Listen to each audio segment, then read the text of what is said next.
नमस्कार दोस्तों, स्वागत है आपका मेरे चैनल पे। दोस्तों, जैसा कि आप जानते हैं कि इंडिया S-400 सिस्टम रशिया से परचेज कर चुका है। इसकी डिलीवरी होनी बाकी है, जो कि माना जा रहा था इसी साल के अंत तक शुरू हो सकती है। लेकिन दोस्तों, कोविड-19 की जो दूसरी वेव चली है, इससे सभी देशों के अंदर खतरा बढ़ गया है। तो ऐसे में यह संभावना जताई जा रही थी कि S-400 की डिलीवरी समय पर नहीं होगी। लेकिन रशिया ने अपनी कमिटमेंट दोबारा से दोहराई है कि वह S-400 की डिलीवरी समय पर ही करेगा। आज इसी के ऊपर बात करेंगे। चलिए दोस्तों, शुरू करते हैं। तो दोस्तों, रिपोर्टर्स को बोलते हुए रशिया के एम्बेसडर इंडिया के अंदर निकोले कुडाशेव ने यह बात कही है कि वे पूरी तरह से कमिटेड हैं S-400 एयर डिफेंस सिस्टम की टाइमली डिलीवरी को लेके, और वे इसे डिले करने के बिल्कुल भी इच्छुक नहीं है। और उन्होंने कहा कि दोनों देशों के द्वारा किए गए कॉन्ट्रैक्ट के अंदर जो भी ऑब्लिगेशन है उसे पूरी तरह से फॉलो किया जाएगा। और दोस्तों, यूनाइटेड स्टेट ऑफ अमेरिका ने यह बार बार कहा है कि अगर इंडिया S-400 की प्रोक्योरमेंट करता है तो काटसा यानी कि काउंटरिंग अमेरिकास एडवर्सरी थ्रू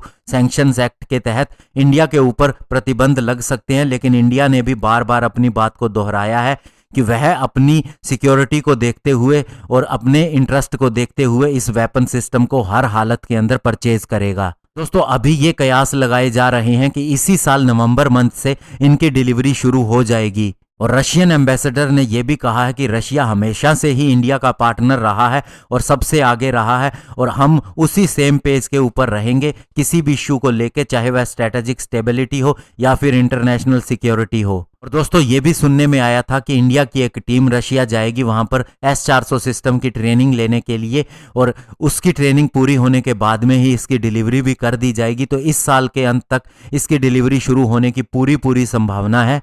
और इससे दोस्तों, इंडिया की स्थिति और भी मजबूत हो जाएगी, क्योंकि चाइना के पास में जो S-400 सिस्टम है उससे भी अपग्रेडेड वर्जन है जो इंडिया को मिलेगा। और चाइना को दोस्तों रशिया ने मना भी कर दिया था उसके लेटेस्ट इक्विपमेंट सप्लाई करने के लिए जो S-400 सिस्टम से जुड़े हैं, और बताया जाता है कि इसके पीछे इंडिया का ही कारण था। इंडिया ने ही दबाव दिया था कि वह इस तरह का सिस्टम और आगे जाके चाइना को न सप्लाई करे। साथ ही दोस्तों, पाकिस्तान की चिंताएं बढ़ना भी तय है, क्योंकि पहले ही राफेल फाइटर जेट इंडिया के पास आ चुका है और इसकी भी स्क्वाड्रन इसी साल के अंत तक पूरी हो जाएंगे और उधर से S-400 मिलना शुरू हो जाएगा।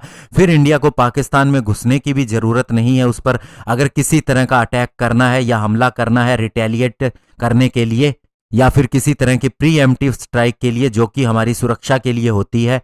और इंडिया कभी भी पहले किसी देश के ऊपर हमला नहीं करता है, यह भी आपको पता होना चाहिए। तो ऐसे में अपनी सुरक्षा के लिए इसका समय पर डिलीवर होना बहुत ही जरूरी है। धन्यवाद। जय हिंद।